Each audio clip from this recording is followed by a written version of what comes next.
Hello बच्चों, आप सभी का स्वागत है एसएस कोचिंग क्लासेस में। हम लोग पढ़ रहे हैं विज्ञान का कक्षा 10 का पाठ पहला यानी लेसन नंबर फर्स्ट, जिसका नाम है रासायनिक अभिक्रिया एवं समीकरण। इसमें हम लोगों ने अभी तक रासायनिक अभिक्रिया क्या होती है देख लिया, रासायनिक समीकरण क्या होता है, संतुलित रासायनिक समीकरण और असंतुलित रासायनिक समीकरण क्या होता है, और किसी भी समीकरण को किस प्रकार संतुलित किया जाएगा, ये बातें हम लोगों ने देख ली। आज जो हमारा अगला टॉपिक है उसमें हम लोग पढ़ने वाले हैं रासायनिक अभिक्रियाओं के प्रकार, यानी कितने प्रकार की रासायनिक अभिक्रियाएं होती हैं, ये हम लोग पढ़ने वाले हैं। आपको हम बता दें, यहाँ पर हम लोग क्रम से बारी बारी से एक एक अभिक्रिया को डिटेल में पढ़ेंगे। आपको बातों को ध्यान से सुनना है और कॉपी और कलम निकाल लीजिए और साथ में इसको आप नोट करते रहिए, ठीक है। सबसे पहले जो हम अभिक्रिया पढ़ने वाले हैं उसका नाम है योगात्मक अभिक्रिया। योगात्मक अभिक्रिया, इसी का दूसरा नाम है संयोजन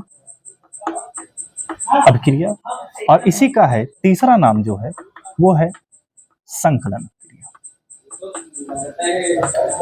ये आपको दिया गया योगात्मक अभिक्रिया, एडिशन रिएक्शन, कॉम्बिनेशन रिएक्शन, ये हम लोगों को पढ़ना है। अब ये होती क्या है, इस बात को थोड़ा सा समझ लेते हैं। इसके बारे में एक बेसिक जानकारी ये है कि जब कहीं पर योगात्मक अभिक्रिया होगी या संकलन अभिक्रिया होगी या संयोजन अभिक्रिया होगी, वहां पर जो उत्पाद बनेगा वो सिर्फ केवल एक ही उत्पाद बनेगा, यानी वहां पर एक से अधिक उत्पाद नहीं बनेंगे।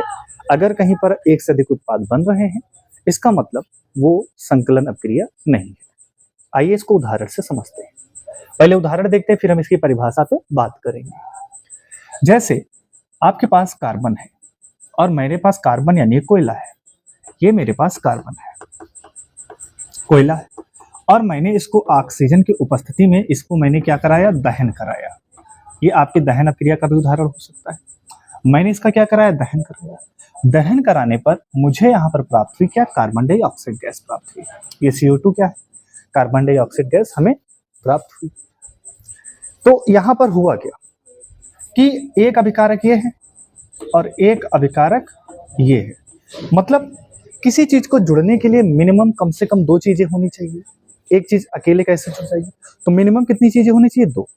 तो अब इसकी परिभाषा में आप क्या लिखोगे, यानी ऐसी अभिक्रियाएं जिनमें दो या दो से अधिक अभिकारक, दो या दो से अधिक अभिकारक जुड़ करके केवल एक नया पदार्थ बनाते हैं, केवल एक नया पदार्थ बनाते हैं, तो ऐसी अभिक्रियाओं को संयोजन अभिक्रिया या संकलन अभिक्रिया कहा जाता है। और अगर हम एग्जाम्पल की और बात कर ले कि जैसे आपके पास H2 है और यहाँ पर O2 है, यानी ये हाइड्रोजन है और ये ऑक्सीजन है, और ये दोनों आपस में मिलेंगे और यहाँ पर ये बना देंगे वाटर। क्या बना देंगे, वाटर। तो यहाँ पर आप देख रहे हैं सिर्फ केवल और केवल एक उत्पाद बन रहा है। कितना उत्पाद बन रहा है, एक उत्पाद बन रहा है। तो यहाँ पर ये आपका हाइड्रोजन है, ये ऑक्सीजन, और यहाँ पर इसको हम बैलेंस कर देते हैं। तो ये 2, ऑक्सीजन 2 हो गया, हाइड्रोजन 4 हो गया, नहीं यहाँ पर 2। तो ये हमारी क्या है, संयोजन अभिक्रिया है। क्लियर है। इसी तरीके से मान लीजिए आपके पास एक कार्बन मोनोऑक्साइड गैस है। ये बेटा क्या है, कार्बन मोनो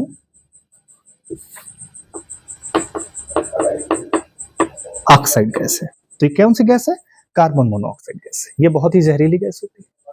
अब कार्बन मोनोऑक्साइड गैस की रिएक्शन हम क्लोरीन के साथ करा दें, Cl2 के साथ करा दें, तो यहां पर बेटा बनता है COCl2। ये आपकी फास्जीन गैस है। कौन सी गैस है, फास्जीन गैस। और ये बेटा जो गैस होती है बहुत ज्यादा विषैली होती है, यानी अगर व्यक्ति इसको सूंघ लेता तो व्यक्ति की मृत्यु भी हो सकती है, यानी ये बहुत ज्यादा विषैली गैस है।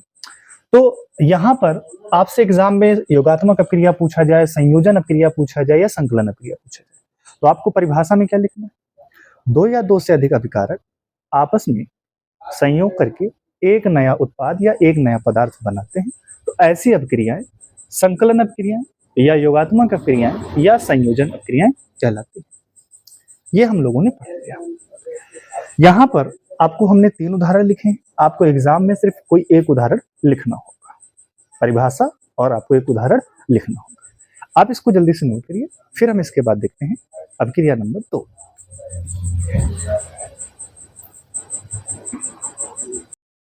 देखिए बेटा, अब हम लोग जो दूसरी अपक्रिया पढ़ने वाले हैं उसका नाम है वियोजन अपक्रिया या अपघटन अपक्रिया। वियोजन का मतलब होता है टूटना, या अपघटन का मतलब क्या होता है? टूटना। तो अगर मान लीजिए आपके पास कोई चीज है, अगर हम एक एग्जाम्पल की बात कर लें कि आपके पास एक बैग है और उस बैग में आपने क्या किया कि बहुत सारे फ्रूट रखे, आपने सेब भी रख दिया, केला भी रख दिया, या अंगूर भी आपने वहां पे रख दिया। अब मैं क्या करूंगा कि जब मैं उस बैग को तोड़ूंगा तो उसमें से मुझे क्या मिलेगा? सेब मिलेगा, केला मिलेगा और अंगूर मिलेगा। यही तो बात है बेटा। तो अपघटन का मतलब होता है टूटना। तो अपघटन टूटेगा किससे? तो मान लीजिए आपने जब बैग भरा तो बैग को भरने के लिए आपको सेब आपने लिए, आपने केला लिया और आपने क्या लिया? अंगूर लिया। तो जब मैं इसको तोड़ूंगा, उस बैग को मैं जब तोड़ूंगा तो क्या होगा? सेब अलग हो जाएगा, केला अलग हो जाएगा, अंगूर अलग हो जाएगा। उसी तरह से जब कोई अपघटन अपक्रिया होती है, तो जैसे मेरे पास एक एग्जाम्पल है, मैंने ले लिया कैल्शियम कार्बोनेट। ये आपका चूना पत्थर का फार्मूला होता है, चूना पत्थर। अब ये जो चूना पत्थर है, इसको तोड़ने के लिए हमने इसको तोड़ दिया और तोड़ा तो यहां से बना कैल्शियम ऑक्साइड। क्या बना? कैल्शियम ऑक्साइड बना। और साथ में क्या बना? कार्बन डाइऑक्साइड गैस बनी। ये कैल्शियम ऑक्साइड है। और ये टूटा कैसे? तो इसको तोड़ने के लिए, जैसे बैग को मुझे तोड़ना है तो तोड़ने के लिए मैं क्या करूंगा? या तो अपनी ताकत लगा के उसको मैं तोड़ दूं, फाड़ेंगे एक तरीके से, या मैं उसको चाकू लेके कहीं से कट कर दूं। तो कहीं ना कहीं मुझे किसी बाह्य सोर्स की आवश्यकता पड़ेगी उसको तोड़ने के लिए। वैसे ही जब मुझे कोई वियोजन या डिकम्पोजिशन रिएक्शन करवानी होती है तो वहां पर मुझे किसी चीज की आवश्यकता पड़ेगी। हो सकता है वो हमारा कोई बाहरी कारक हो। तो यहाँ पर इसको तोड़ने के लिए हमें किसकी आवश्यकता पड़ रही है? उष्मा की आवश्यकता पड़ रही है। किसकी आवश्यकता पड़ रही है? उष्मा की। उष्मा की यानी एनर्जी की, यानी इसको हमें क्या करना होगा? हीट करना होगा। तब ये कैल्शियम कार्बोनेट टूट जाता है, किसमें? कैल्शियम ऑक्साइड और कैल्शियम कार्बोनेट में। अब यहाँ पर जो अपघटन हो रहा है, जो डिकम्पोजिशन हो रहा है, तो यहाँ पर हम 3 तरीके से डिकम्पोजिशन करा सकते हैं। एक तो हम क्या करा सकते हैं कि किसी पदार्थ को उष्मा देके उसको तोड़ सकते हैं, या मान लीजिए दूसरा एक हमारा पदार्थ है वो गलित अवस्था में है, तो उसमें हम क्या करेंगे? उसमें हम इलेक्ट्रिसिटी को प्रवाहित कर देंगे, तो वहां पर वो ब्रेक कर जाएगा। तीसरा क्या है? यानी प्रकाश की उपस्थिति में हम भी क्या कर सकते हैं? रिएक्शन को यानी वियोजन अपक्रिया करा सकते हैं। तो इनकी आवश्यकता के आधार पर, यानी जिस तरीके से मान लो कोई वियोजन अपक्रिया करानी है, तो मान लो अगर वियोजन अपक्रिया कराने के लिए हमें उष्मा की आवश्यकता पड़ रही है तो ऐसी अपक्रिया क्या कहलाएंगी? उष्मीय वियोजन कहलाएंगी या उष्मीय अपघटन कहलाएंगी। जिसमें हमें प्रकाश की आवश्यकता पड़ रही है उसको हम लोग क्या बोलेंगे? प्रकाशीय अपघटन अपक्रिया बोलेंगे या प्रकाशीय वियोजन अपक्रिया बोलेंगे। और जिसमें हमें विद्युत की आवश्यकता पड़ रही है उसको हम लोग बोलेंगे विद्युत अपघटनीय अपक्रिया या विद्युत वियोजन अपक्रिया बोलेंगे। यहाँ पर इसके आधार पर तो ये वियोजन अपक्रियाएं कितनी होंगी बेटा? 3 होंगी। मैं लिख देता हूं, कितने प्रकार की हो जाएंगी? 3 प्रकार की, 1, 2 और ये 3। सबसे पहली है उष्मीय वियोजन, थर्मल डिकम्पोजिशन, उष्मीय वियोजन अपक्रिया यानी थर्मल डिकम्पोजिशन रिएक्शन। क्या हो जाएगा? Thermal decomposition. और बेटा ये शॉर्ट में रिएक्शन है, ठीक। दूसरा मुझे आवश्यकता पड़ रही है विद्युत की, तो जब विद्युत की सहायता से हम अपघटन करवा रहे हैं तो उससे बोलेंगे विद्युत अपघटन अपक्रिया। इंग्लिश में बोलेंगे इलेक्ट्रोलिसिस। तो कहीं पर जब लिसिस शब्द लग जाए तो समझ जाना कोई चीज वहां पर टूट रही है। लिसिस शब्द का अर्थ ही बेटा क्या है? टूटना। तीसरा है आपका उष्मीय हो गया, विद्युत हो गया, प्रकाश अपघटन अपक्रिया, यानी ये हो जाएगा लाइट डिकम्पोजिशन रिएक्शन हो जाएगी। यानी हम कह सकते हैं ये आपका बेटा, इसका एक मिनट हम अंग्रेजी देख लेते हैं। इसको बोलेंगे आप फोटोलिसिस। ये आपका क्या है? फोटोलिसिस। तो वियोजन अभिक्रिया भी अगेन 3 भाग में बट गई, यानी किस आधार पे बटी है? आवश्यकता के आधार पर। अगर मुझे अवियोजन अभिक्रिया करानी है, मैं किस तरह से किसी बाह्य कारक को यूज कर रहा हूं। प्रकाश को यूज कर रहा हूं तो प्रकाशीय अपघटन अभिक्रिया है, उष्मा को यूज कर रहा हूं तो उष्मीय अपघटन अभिक्रिया है, अगर विद्युत का यूज कर रहा हूं तो विद्युत अपघटनीय अभिक्रिया है। अब आइए इनके एग्जाम्पल्स को समझते हैं। पहला है उष्मीय वियोजन। तो इसका जो एग्जाम्पल है ध्यान से देखिएगा, यहां पर एक एग्जाम्पल मैंने आपको ऊपर लिखाया है कैल्शियम कार्बोनेट, यानी आपने क्या लिया? चूना पत्थर लिया। ये जब मैंने चूना पत्थर लिया और इसको बेटा मैंने क्या किया? हीट किया, यानी मैंने इसको गर्म किया, यानी हमने इसको क्या दिया? उष्मा दिया। तो जब मैंने इसको उष्मा दिया तो यहां पर जब इसके टूटा तो ये इसका जो टूटना है वो क्या कहलाएगा? उष्मीय अपघटन कहलाएगा। और यहां पर बनेगा कैल्शियम ऑक्साइड और साथ में यहां से कार्बन डाइऑक्साइड गैस आपकी निकल जाएगी। क्या इतनी बात आपको समझ में आ गई? अब इसको बेटा आप नोट करिए, तो हम थोड़ा सा इसको रफ करके थोड़ा जगह हो जाए तो हम 1-2 एक्स्ट्रा और एग्जांपल करा सकें।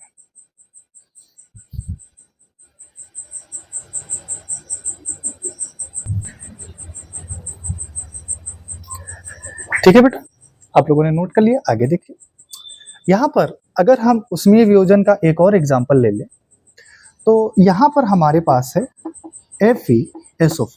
ये फेरस सल्फेट होता है और ये बेटा हरे रंग का होता है। ये फेरस सल्फेट का हम सोल्यूशन बनाते हैं और ये हरे रंग का होता है। और इसका हम क्या कराते हैं? उष्मीय वियोजन कराते हैं। उष्मीय अपघटन होगा। जब इसका हम उष्मीय अपघटन कराते हैं तो यहां पे बनता है फेरिक ऑक्साइड Fe2O3, साथ में बनता है सल्फर डाइऑक्साइड और साथ में क्या बनता है? Sulphur trioxide. O2 हो तो सल्फर डाइऑक्साइड, O3 हो तो 3 को ट्राई पढ़ा जाता है, सल्फर ट्राइऑक्साइड। ये आपका है फेरिक ऑक्साइड। अब ये इसका नाम फेरिक ऑक्साइड क्यों है? ये हमने इस पर एक बहुत स्पेशल वीडियो बना रखा है, रासायनिक यौगिकों का सूत्र व नाम किस तरीके से लिखते हैं, उनको किस तरीके से बनाया जाता है। तो आप इसको वीडियो को देख लीजिएगा। ये बेटा क्या होता है? ये भूरे रंग का हो जाता है। मतलब ये जो फेरस सल्फेट होता है, देखिए यहाँ पे Fe2 है तो हम इसको थोड़ा सा वायलेंस कर देते हैं। तो ये क्या है? उष्मीय वियोजन के दोनों उदाहरण हैं। तो अगर आपके एग्जाम में आ जाएगा कि उष्मीय वियोजन क्या होता है तो आप परिभाषा क्या लिखोगे? यानी ऐसी वियोजन अभिक्रियाएं जिनको संपन्न कराने के लिए हमें उष्मा की आवश्यकता पड़ती है, तो ऐसी वियोजन अभिक्रियाओं को उष्मीय वियोजन अभिक्रिया या उष्मीय अपघटन अभिक्रिया कहते हैं। क्लियर? अब जैसे वियोजन अभिक्रिया की परिभाषा आपको लिखनी हो तो आप इसकी परिभाषा क्या लिखोगे? जब कोई एक पदार्थ 2 या 2 से अधिक उत्पादों में या अपने अवयवी कणों में टूट जाता है तो ऐसी अभिक्रियाओं को क्या कहते हैं? वियोजन अभिक्रिया कहते हैं। क्या कहा? एक बार फिर से रिपीट करता हूं, ध्यान से देखिए। जब कोई पदार्थ 2 या 2 से अधिक उत्पादों में या अपने अवयवी कणों में विभक्त हो जाता है या टूट जाता है तो ऐसी अभिक्रियाएं वियोजन अभिक्रियाएं कहलाती हैं। सिंपल सी बात आपको हमने समझा दी। अब यहां पर दूसरा एग्जाम्पल है विद्युत अपघटन। विद्युत अपघटन को समझने के लिए आपको थोड़ा सा बात यहां पे समझनी होगी कि जैसे यहां पर आप लोग एक एग्जाम्पल में लेता हूं, जैसे NaCl आपका नमक होता है। तो नमक जब पूरी तरीके से ठोस है तो उसमें विद्युत का प्रवाह नहीं हो सकता, यानी वो टूट नहीं सकता। आप उसमें करंट इलेक्ट्रिसिटी प्रवाहित करेंगे तो वो कभी टूटेगा नहीं। या तो वो क्या हो, नमक सॉल्यूशन में होना चाहिए, यानी आपने उसका विलयन बना लिया, या फिर जो नमक है यानी जो NaCl हो क्या हो? गलित अवस्था में। तो जब ये गलित अवस्था में होगा तो एग्जाम्पल इसको समझिए जरा। यहां पर सपोज करिए हमने लिया NaCl और NaCl को हमने यहां पर NaCl को लिया और इसके सॉल्यूशन में, इसके गलित अवस्था में हमने किसका प्रवाह कराया? हमने इसको विद्युत का प्रवाह कराया। तो जब विद्युत का प्रवाह करा रहे हैं तो क्या होगा? विद्युत अपघटन होगा। तो यहां से होता क्या है कि Na+ और Cl- अलग हो जाते हैं, यानी Na+ अलग हो गया और Cl- अलग हो गए। इसको थोड़ा सा समझ लीजिए। कि जैसे मान लीजिए आपने एक बीकर ले लिया, एक पात्र ले लिया और यहां पर आपने 2 इलेक्ट्रोड डाल दिए। इलेक्ट्रोड बेटा ये मेटल के बने होते हैं, ये आपने 2 इलेक्ट्रोड डाल दिया और इस इलेक्ट्रोड को आपने यहां से मान लीजिए करंट प्रवाहित किया। तो इसका जो पॉजिटिव वाला हिस्सा होता है वो आपका कहलाता है कैथोड। क्या कहलाता है? कैथोड। और इसका जो नेगेटिव वाला हिस्सा होता है, नेगेटिव, ये बेटा आपका क्या कहलाएगा? एनोड कहलाएगा। ये आपका क्या है? कैथोड है। मैं लिख देता हूं, ये आपका इलेक्ट्रोड क्या कहलाएगा? कैथोड। और ये वाला इलेक्ट्रोड क्या कहलाएगा? एनोड कहलाएगा। और इसमें आपने गलित अवस्था में क्या लिया है? NaCl लिया है। ये हम कह सकते हैं NaCl का सोल्यूशन लिया है। अब जैसे हम इसमें इलेक्ट्रिसिटी प्रवाहित करेंगे तो यहां पर जो NaCl था वो Na+ और Cl- में क्या हो जाएगा? टूट जाएगा। तो पॉजिटिव वाला नेगेटिव पास जाएगा, नेगेटिव वाला पॉजिटिव पास, यानी जो Cl होगा वो Cl चला जाएगा कैथोड के पास। यानी Cl कहां जाएगा? Cl आपका जाएगा कैथोड के पास। और जबकि Na कहां जाएगा? एनोड के पास। Na आपका कहां जाएगा? एनोड के पास जाएगा। कितनी बात समझ में आएगी? तो यहां पर NaCl को तोड़ने के लिए, NaCl को तोड़ने के लिए हमें किसकी आवश्यकता पड़ी सर? विद्युत की आवश्यकता पड़ी। इसलिए हम इसको क्या बोलते हैं? विद्युत अपघटनीय अभिक्रिया बोलते हैं। यानी ऐसी वियोजन अभिक्रिया जिसको संपन्न कराने के लिए हमें विद्युत की आवश्यकता पड़ती है, तो ऐसी अभिक्रियाओं को हम लोग क्या कहते हैं? ऐसी अभिक्रियाओं को हम विद्युत अपघटनीय अभिक्रिया या विद्युत वियोजन अभिक्रिया कहते हैं। ठीक है। अब यहां पर जो तीसरे नंबर पे हमारा उदाहरण है, यहां पर हम लेते हैं AgCl को। ये AgCl है और यहां पर इस पर हम प्रकाश डालते हैं, यानी इसको प्रकाश में रखा जाता है। तो जब प्रकाश में इसको रखा जाता है तो ये हो जाता है प्रकाश अपघटन। तो इसका अपघटन होता है तो ये टूट जाता है Ag में और यहां से ये Cl2 अलग हो जाता है। किसमें बेटा ये टूट जाएगा? Ag में टूट जाएगा और यहां पर Cl2 क्या हो जाएगा? अलग हो जाएगा। यहां पर इसको तोड़ने के लिए हमें किसकी आवश्यकता पड़ी? इसका वियोजन कराने के लिए हमें प्रकाश की आवश्यकता पड़ी। इसलिए हम इसको क्या कहते हैं? प्रकाश अपघटनीय अभिक्रिया कहते हैं। यानी ऐसी अभिक्रिया, यानी ऐसी वियोजन अभिक्रिया जिनको संपन्न कराने के लिए हमें प्रकाश की आवश्यकता पड़ती है, ऐसी वियोजन अभिक्रियाओं को प्रकाश अपघटन अभिक्रिया या प्रकाश वियोजन अभिक्रिया कहते हैं। अब आगे देखिए, यहां पर ये जो बेटा AgCl है इसको बैलेंस कर लेते हैं, यहाँ पे 2 लगा देते हैं तो बैलेंस हो गई। यहां पर ये जो AgCl है बेटा, यानी इसी अभिक्रिया का उपयोग, यानी मैं नोट करके यहाँ पे लिख देता हूं, मैं नोट करके यहाँ पे लिख देता हूं, ये वाली जो रिएक्शन है बेटा, ये वाली रिएक्शन, यह अभिक्रिया श्याम श्वेत